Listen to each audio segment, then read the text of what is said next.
TV F7, a sua TV na internet.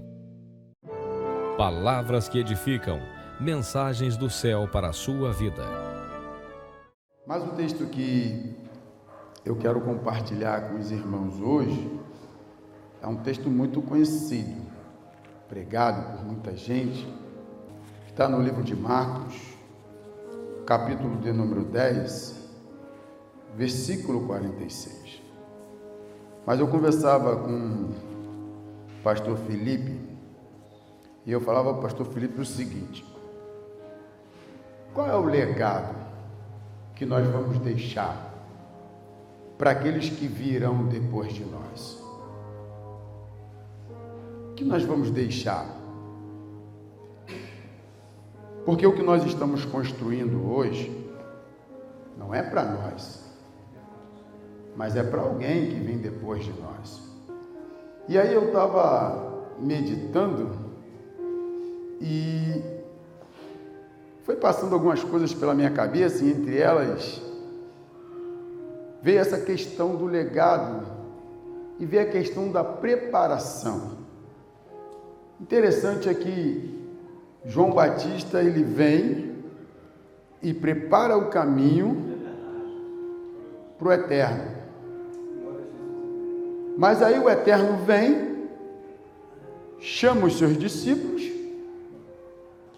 começa a fazer os prodígios, os milagres. Os seus discípulos ficam maravilhados e ele diz: olha, fica tranquilo, porque vocês farão obras maiores do que a minha. E agora ele vai, mas ele chama Pedro, entrega essa autoridade para Pedro, e Pedro agora vai ser o seu sucessor, fazendo então aquilo que ele aprendeu com o mestre.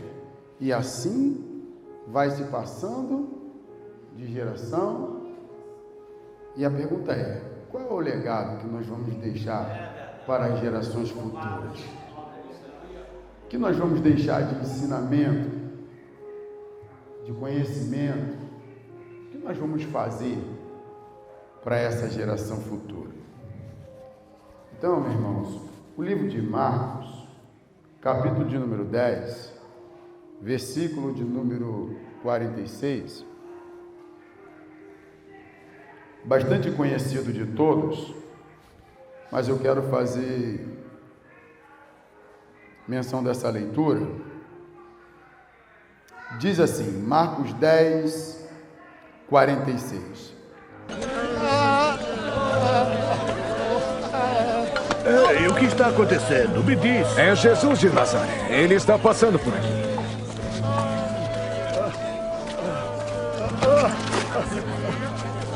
Jesus!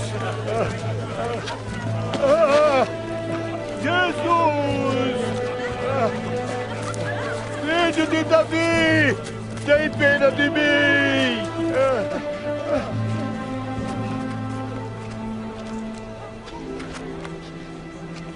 O que você quer que eu faça? Senhor, quero ver de novo.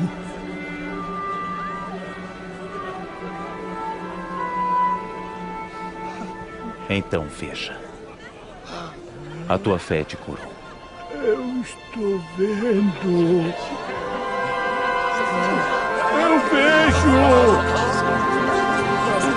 Eu posso ver.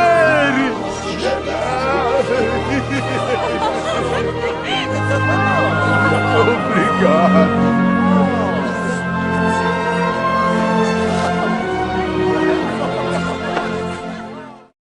Ele imediatamente recebeu a visão e seguiu a Jesus pelo caminho. Todo mundo que prega nesse texto, ele vai achar bonita a história de Bartimeu por conta da cura da sua cegueira. Então eles vão achar essa história bonita e vão sempre focar em Bartimeu. Mas hoje eu não quero falar de Bartimeu, eu quero falar de Timeu. Quem é Timeu? Qual era a sua ocupação? O que ele fazia? Qual foi o legado que ele deixou para o seu filho? Então vamos lá. Timeu, ele era um general do exército de Israel e venceu muitas batalhas.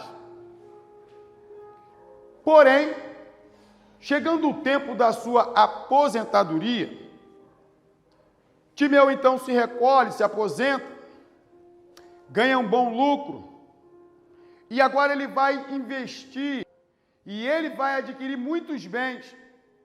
Porém, o Império Romano vai chegar em sua cidade, e quando chega na sua cidade, ele vai quebrar o negócio de Timeu. Aquilo que lhe dava lucro, vai deixar de dar lucro por conta dos impostos que o Império Romano coloca sobre aquele povo. E vão também cortar de Timeu a sua aposentadoria. Todo o seu tempo de trabalho prestado ao seu exército, ao seu rei, vai ser tirado dele, cortado dele. E vai quebrar ele. Daí então ele, como tinha o seu instinto militar, ele vai se revoltar contra o Império Romano. E ele vai pegar as suas táticas de guerra e vai se rebelar contra o Império Romano. O Império Romano vai começar a caçá-lo e vai apanhá-lo e vai matá-lo. E vendo o Império Romano que o seu filho Bartimeu começara a seguir a mesma trajetória do seu pai, antes que ele tomasse a posição e a força do seu pai, o Império Romano então vai pegar Bartimeu e vai arrancar as suas vistas, vai furar os seus olhos, porque quando o Império Romano tomava uma cidade e aonde se levantava rebelde, quando ele não matava, ele colocava cego, ele colocava deficiente, para que todo aquele povo entendesse que qualquer um que se rebelasse contra ele, ele então mataria ou deixaria cego. Agora escuta, além disso, eles vão fazer algo por Bartimeu. Eles vão pegar uma capa e vão dar para Bartimeu, para que este pudesse mendigar pelo caminho. Razão essa que ele vai ficar entre duas cidades, a antiga Jericó e a nova Jericó. Quando a antiga Jericó fora derribada, destruída por Josué, logo à frente, construíram uma nova Jericó, cidade das palmeiras, cidade pomposa, aonde moravam os ilustres, e era ali que morava o nosso irmão Zaqueu, na cidade pomposa, luxuosa, só que ele agora está no meio das ruínas entre uma e outra.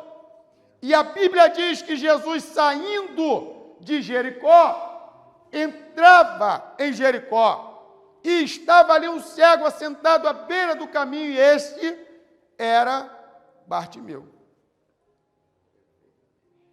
Qual é o legado que nós vamos deixar para alguém? Porque este Timeu se rebelou contra o Império Romano, e o legado que ele deixou para o seu filho foi um legado de revolta, que quando este começa a exercer suas funções, já cresce com o coração rebelado para atacar Roma. E agora o que acontece? Eu vejo duas coisas aqui, irmãos. Eu vejo que um vem para destruir, mas o outro vem para restaurar. Eu vejo que um vem para matar sonhos, projetos e ideias, mas outros vêm para levantar aquele que estava caído e fazer uma nova história. Eu vejo alguém que foi colocado num cenário de derrota, alguém que foi colocado num cenário de pobreza, de humilhação, Mas eu vejo alguém que vem dizendo: olha, eu tenho poder para te tirar daí. Vou mudar a tua história, vou te dar um novo ministério e vou te mostrar que ainda há esperança para você. Eu vejo alguém, irmãos, que está sendo desprezado pela sociedade. Alguém que ninguém quer estender as mãos. Alguém que foi abandonado à beira de um caminho para mendigar. Mas eu vejo alguém que vem passando pelo caminho dizendo: se você ouvir a minha voz, entender o que eu tenho para a tua vida, eu vou mudar a circunstância da sua história. Agora esse moço na beira do caminho, com a sua 2 vistas furadas, e eu sempre me perguntava, porque a maioria dos cegos são surdos. Parece que é uma doença crônica, né? Se adquire uma surdez, é cego. Se adquire uma cegueira, fica surdo. E eu sempre me perguntei, por que ele sendo cego, ele não tinha esse problema de surdez? Porque ele não nascera cego. Furaram as suas vistas e o deixaram cego. Então ele não podia ver, mas tudo que acontecia, ele podia ouvir. E a Bíblia diz que a melhor parte é ouvir. Nós hoje não temos tempo mais para ensinar. E como alguém vai aprender se não há quem ensine? Hoje os pais não têm mais tempo para ensinar filho, sentar na mesa com o filho, bater um papo, ensinar, ler a Escritura. É mais fácil para nós hoje comandarmos tudo através de um benefício que não é benefício, mas é maléfico para nós, o aparelho de celular. A criança chora, dá um aparelho celular. Para ficar mais prático, mais moderno dentro da nossa igreja, para que carregar a Bíblia, o papel impresso? Não, carrega o celular, a Bíblia já está no celular. Para que tu vai fazer culto? Para que escola bíblica dominical? Não faça escola bíblica dominical, porque ninguém tem paciência para aprender. Faça culto, porque todo mundo gosta de louvar, mas de aprender ninguém quer. Qual é o legado que nós vamos deixar para essa geração que vem depois de nós? Porque a Bíblia diz: conhecereis a verdade vos libertará. A Bíblia diz: conheceis e prosseguir em conhecer. Deixa eu te dizer qual é o legado que nós vamos deixar para uma geração futura.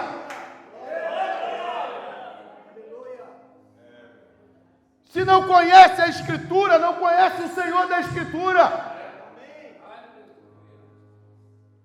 E é por isto que hoje os nossos cultos estão sendo permeados por pessoas que estão pregando o que não vive, apresentando um Deus que não conhece. Porque se não ensinamos, como alguém vai aprender? Então agora esse moço está ali por uma razão. E qual é a razão?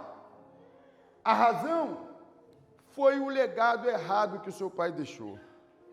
O seu pai se rebelou por conta da sua queda, por conta que tiraram o seu conforto, por conta que tiraram o seu luxo, e agora o seu filho se revolta por ver a queda do seu pai. E a razão e a consequência disso são as 2 vistas furadas. A Bíblia diz que o diabo vem para matar, roubar mas o Senhor vem para que tenhamos vida e a tenhamos com abundância. Eu fico imaginando, pastores, senhores e senhoras, que na nossa vida espiritual, no nosso casulo, no nosso momento de solidão, a gente contempla algumas situações que vivenciamos dentro do nosso ministério, dentro das nossas igrejas, e que parece que muitas vezes a melhor coisa que temos a fazer é fechar os olhos e fingir que não estamos vendo.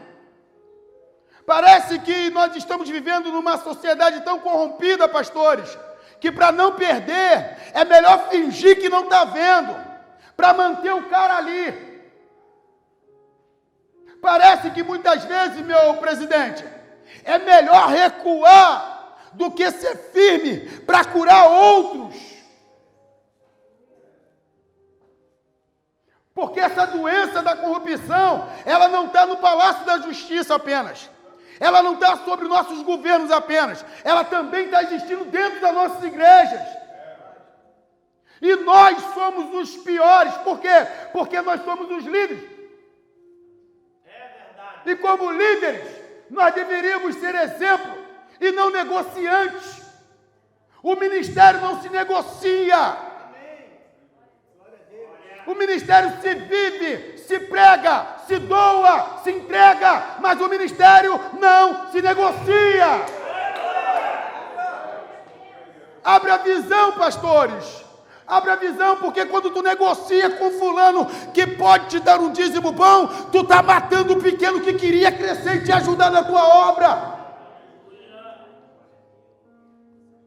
Abra a visão, porque muitas vezes nós estamos assim, sendo levado por um sistema.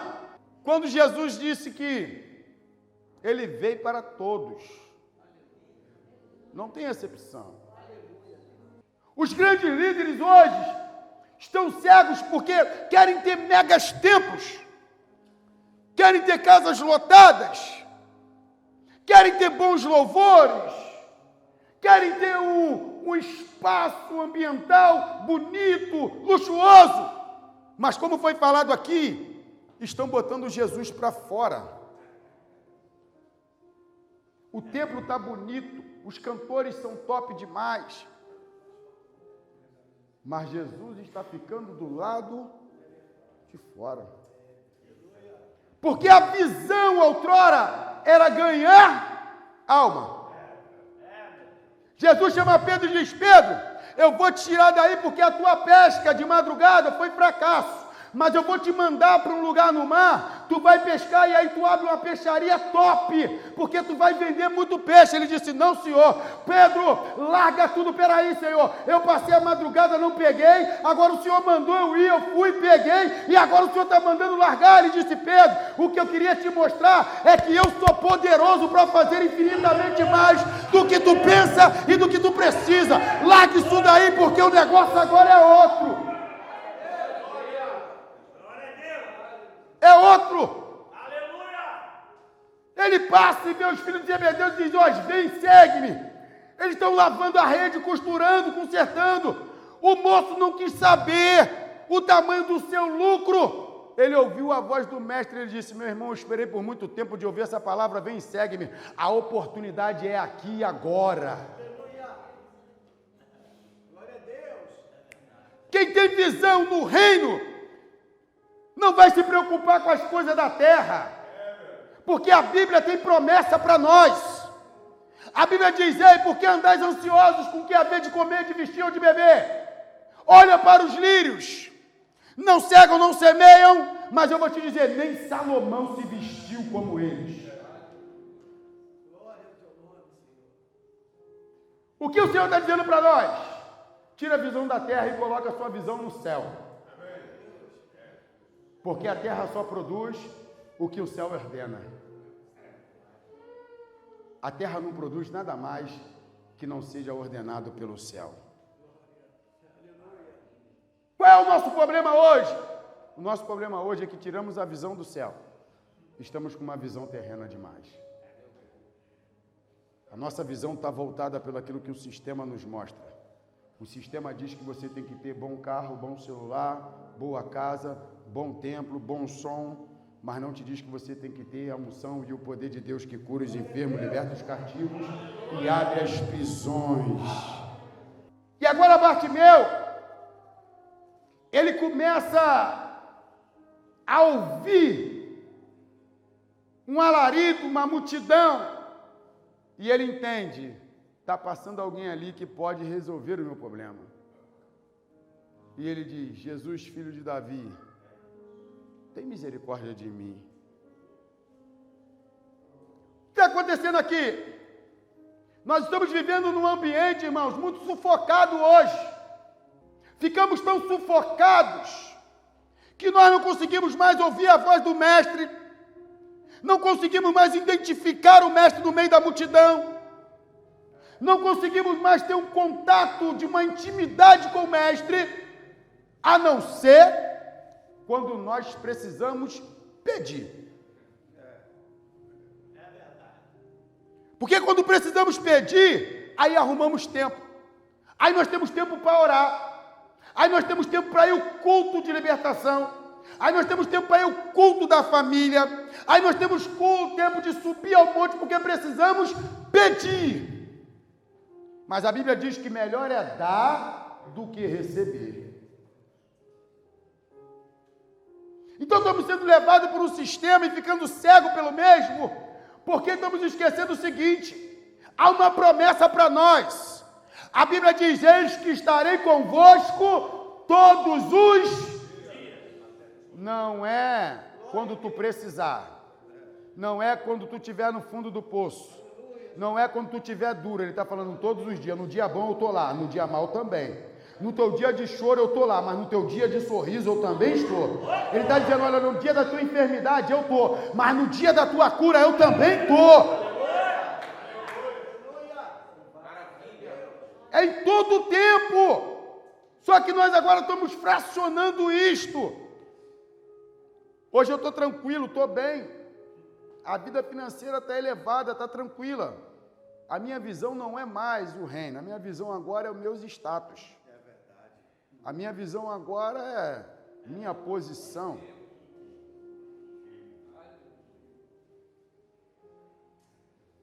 Aí Bartimeu começa a gritar: filho de Davi, tem misericórdia de mim. Mas a multidão está tentando abafar, está falando: ó, calma, perturba o mestre não, meu amigo. Deixa ele passar tranquilo. Bartimeu está dizendo: não, essa é a minha única oportunidade. Pode ser que ele passe e não volte. E se ele não voltar, eu perco a oportunidade. Está dizendo negativo. O que eu quero dizer para nós, pastores? O nosso momento é agora. É o momento da igreja se levantar e mostrar o seu poder agora. Não há porta de inferno que possa prevalecer contra a igreja. Eu não estou falando esta igreja, eu estou falando a igreja que Cristo levantou na face da terra. Eu não estou falando o ministério da Assembleia, da Batista, da Adventista, não. Eu estou falando da igreja única, verdadeira, lavada e remida no sangue do Cordeiro. A igreja que intercede e o céu responde. A igreja que clama e o céu ouve. A igreja que ora e os enfermos são curados. O nosso tempo é agora. O nosso tempo é agora. A oportunidade é agora. Quando começou a pandemia e o decreto foi para fechar tudo,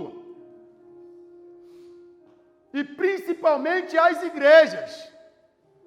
As igrejas foi o primeiro a ser votado para fechar.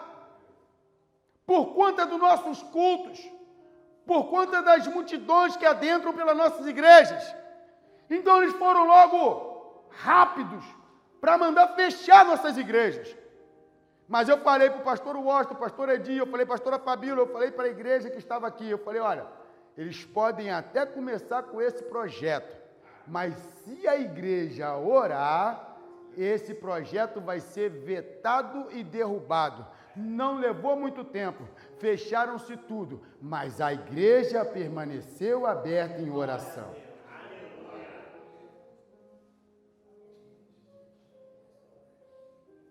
Porque quando nós, irmãos, estamos com os olhos voltados para o céu se volta para nós. Sabe qual é o problema aqui, gente? O problema aqui é que nós não temos paciência para esperar nada. Nós achamos que o céu é feito de um monte de anjos que veste paletó preto, gravatinha de borboleta e anda com bandeja na mão para te servir a qualquer hora que tu pedir. Deixa eu dizer uma coisa. Quando Elias chama os profetas de Baal para o combate, e ele manda trazer 2 cordeiros, ele dá um para os profetas de Baal e fica com um. Elias era homem de Deus, ele disse, sobre a minha palavra não chove, não choveu. Ele disse, agora chove, choveu. Ele era tremendo porque tinha uma intimidade forte com Deus. Mas olha o que ele vai fazer. Ele leva todos para o Monte Carmelo. Dá um cordeiro para cada um. Mas ele, antes de pegar o dele, ele começa a preparar o altar que estava quebrado. Restaura o altar, você conhece essa história, não vou me alongar, mas você conhece. Ele pega 12 pedras, representando as 12 tribos de Israel. Ele manda trazer os cântaros de águas, representando a vida de Moisés.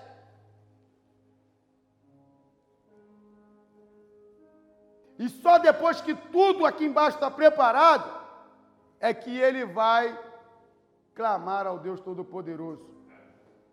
Agora escuta, Baal ficou lá o dia inteiro, não resolveu nada, mas ele levantou a mão para o céu e disse, Pai, o fogo caiu e consumiu o holocausto.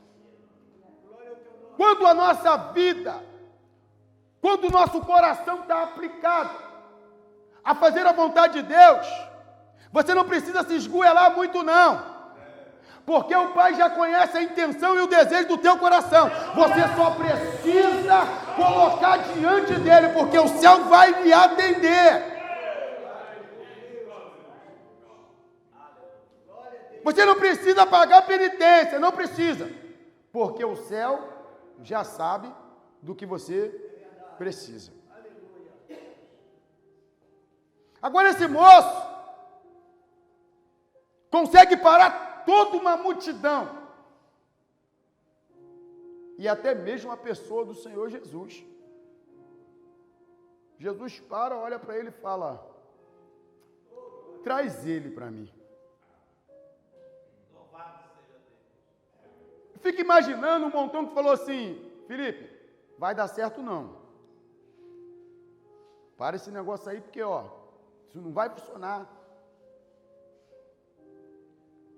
Jonathan, não vai funcionar. E agora, essa mesma multidão para. Por quê? Porque o Senhor mandou lhe chamar. Só que, entre a ida até Jesus, entre o levantar e ir à presença, ainda há um período de espaço. Da onde ele está, para Jesus, ainda há um período de espaço. E daqui para lá, a gente vai pensando muita coisa. O que será que vai ser feito? Será que eu recebo cura? Ou será que eu recebo condenação? Será que eu vou ser absorvido? Ou será que eu vou ser condenado? Mas ele vai. E quando ele chega na presença do Senhor, o Senhor faz uma pergunta para ele, o que tu quer que eu te faça?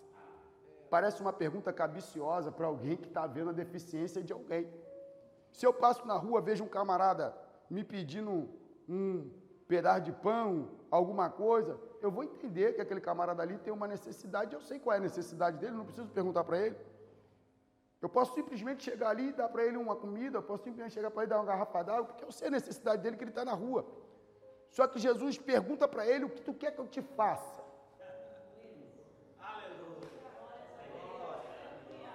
O que tu quer que eu te faça? Porque necessidades nas nossas vidas há muitas. Se eu perguntar para os senhores aqui agora quais são as suas necessidades, há muitas necessidades. Tem alguém que tem uma necessidade na sua saúde, precisa ser restaurada. Tem alguém que tem necessidade na sua família, que está rachada, precisa ser restaurada. Tem alguém que tem necessidade na sua vida financeira. E muitas vezes o problema é que nós não sabemos como pedir para o mestre. Até nós, pastores, confundimos a cabeça dos anjos. Porque quando Jacó tem o sonho, ele vê anjos que sobem e que descem. Ele não vê anjo que desce e sobe, ele vê anjo que sobe e que desce. Por quê? Porque os anjos estão aqui ao nosso respeito, trabalhando em nosso favor. Só que fica difícil para o anjo, Alexandre, porque a gente começa a orar. Tu começa a orar pela libertação de um filho. Aí tu lembra que a mulher precisa de fazer alguma coisa, aí emenda na mulher. Aí você lembra que a sogra precisa, você emenda na sogra. Aí você lembra que o cunhado precisa, você emenda no cunhado. E o anjo está aqui esperando para saber o que é que tu quer de verdade.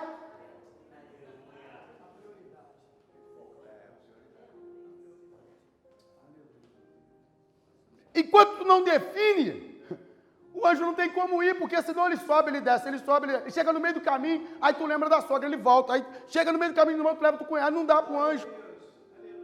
O anjo fica bagunçado desse jeito. Então eu tenho que esperar você definir. Por isso Jesus, quando para, ele pergunta: o que tu quer que eu te faça? Eu sei que as tuas necessidades são muitas, mas eu estou te perguntando é para hoje. O que tu quer hoje? O que tu quer que eu te faça hoje pela tua vida? O que tu quer que eu te faça hoje pelo teu ministério, pela tua casa, pela tua família? É hoje, não é amanhã. O que tu precisa para hoje? Aí ele diz: que eu tenha vista. No original diz que seja restaurada. Aí o Senhor fala para ele: olha, vai. A sua fé. Só que escuta a palavra: vai. A sua fé. Ele falou: vou não. Vou nada. Quando eu não vi, eu estava aqui sozinho. Agora eu vou? Vou não. Eu vou acompanhar o Senhor. Mas pode ir para... Não vou para casa não, eu vou acompanhar o Senhor. Eu fiquei aqui muito tempo sozinho. Agora que eu tenho visto, eu vou para onde? Para onde irei eu? Se só tu tem a palavra de vida eterna. Não vou não. Eu vou acompanhar o Senhor. Eu vou continuar neste caminho com o Senhor. Eu vou fazer as obras que o Senhor me ordenar. Eu vou caminhar o caminho que o Senhor caminhar. Eu não quero saber do que vai ser para lá. Eu quero continuar uma nova vida aqui. O meu ministério começa hoje. A minha vida começa hoje. Hoje começa um novo tempo para a minha vida. Eu vou caminhar com o Senhor. Sabe qual é o problema aqui? O problema é que quando a gente se decepciona muito com isso, porque a gente pega alguém caído, a gente pega alguém sem esperança, a gente pega alguém que foi excluído da sociedade, a gente ajuda ele, levanta ele, limpa ele, devolve ele para a sociedade, esperando que ele caminhe conosco. E aí o que ele faz? Ele vira as costas e vai embora. Deixa eu te dizer uma coisa: tu não é o único. Não é o único. Senhor, o que faço para herdar a vida eterna? Conhece tu os mandamentos? Ah, Senhor, desde a minha mocidade. Ainda ensinou para Jesus: não matarás, não roubarás, não furtarás, não darás falso testemunho. Ainda ensinou para Jesus. Jesus falou: ah, muito bem. Perfeito. Mas ainda te falta uma coisinha. Pega tudo que tu tem, vende, distribui para os pobres e volta, porque eu vou te dar um tesouro no céu. Aí ele falou: Senhor, essa parte aí eu não conhecia não. Essa aí não estava escrito não, Senhor. Essa daí eu ainda não decorei. Então, não dá para fazer isto. Aí Jesus olhou e falou: olha, difícil será um rico entrar no reino dos céus. É mais fácil um camelo passar no fundo de uma agulha do que um rico entrar no reino dos céus. Eu vou terminar minha fala dizendo para os senhores: continue na sua caminhada. Continue focado naquilo que Deus te deu como visão para o seu ministério. Continue mantendo a palavra de Deus como prioridade na sua igreja. Não negocie com ninguém, não importa. Está difícil hoje, mas o Eterno está te contemplando e amanhã vai melhorar. Talvez quando você está olhando, está dizendo, puxa, mas a igreja do vizinho começou ontem, está lotada, não tem problema nenhum. O Eterno está te contemplando e vai melhorar para você. Fica tranquilo, meu irmão. Não negocie, não saia do projeto, não saia do caminho. Fique na tua posição, porque a tua visão, por mais que alguém tenta ofuscar ela, ainda é a visão de Deus, ainda é o que Deus quer para a tua vida na terra. Hoje nós estamos aqui com o reverendo Francisco Alves, vai para a Paraíba. Talvez ele pode ter pensado assim, puxa, Deus podia enviar alguém de muita condição para abençoar a obra, e não envia. Por que será? Porque Deus está contando comigo e contigo, que não tem uma visão de troca. A visão hoje é essa: alguém aparece rico, financeiramente bem, e ele vai investir em você, Alexandre, sabe para quê? Para poder tirar lucro de cima de você. Mas quem investe com coração voluntário não pensa em lucro, mas pensa nas almas que estão se perdendo, pensa em alguém que precisa ouvir a palavra que cura, que liberta, que salva. Pensa que o galardão dele não é na terra, mas é no céu. Existe um céu preparado para ele, existe algo especial. Então, meu irmão, deixa eu te dizer, fica tranquilo, se não aparecer alguém da tua casa para te ajudar, chegará o Cirineu para você, mas sozinho tu não vai ficar.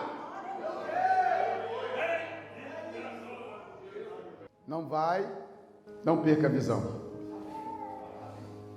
do teu chamado, nem do teu ministério. Não deixe que essa sociedade corrompida fure os seus olhos com questões banais, passageiras e ilusórias. Quantos pastores se perderam? Quantos homens de Deus se perderam na sua caminhada? Porque tiraram a visão do céu e começaram a focar na terra. Tem gente que é tão destemido de Deus, que hoje eles não querem mais ter púlpito na igreja. Eles querem ter palco na igreja. O palco é melhor do que o púlpito. E aí eu estive pensando, pastor Felipe, por que preferem tirar o púlpito? Eu comecei a meditar nisso. Por que isso? Porque o púlpito te limita. O púlpito, ele só te mostra que tu é um instrumento de Deus, mas que existe alguém maior do que você aqui. Mas o palco, não. O palco é uma disputa de show. Cada um apresenta um espetáculo melhor do que o outro. E os aplausos do palco não é para o Criador, é para alguém que está apresentando o show. Está vendo para onde foi a visão dos caras? A Bíblia diz, eu sou o Senhor e não mudo. Se ele não muda, e a igreja é dele, a igreja não muda. Pastor, tu é quadrado, então a igreja é quadrada, porque se eu sou quadrado, a igreja é quadrada. Mas a igreja e o Senhor da igreja não mudam. E eu termino aqui. Apóstolo Paulo olha para Timóteo e fala para Timóteo, Timóteo, aconteça o que acontecer, preserva tu a sã doutrina. Continue fazendo oração, continue fazendo menções em oração. A igreja não pode parar, a igreja não é palco, não, a igreja, isso aqui que nós estamos fazendo é simplesmente uma representação do que o céu vai mostrar para nós. Então fica tranquilo, pastor, fica tranquila, você não perdeu a visão. A tua igreja está vazia ou está cheia, não importa, você ainda está na visão de Deus. Fica tranquilo e não permita que a sociedade e esse mundo tenebroso aí fora venha furar os seus olhos com a vaidade do mundo. Fique tu na posição que Deus lhe chamou. Muito obrigado a todos. Deus abençoe.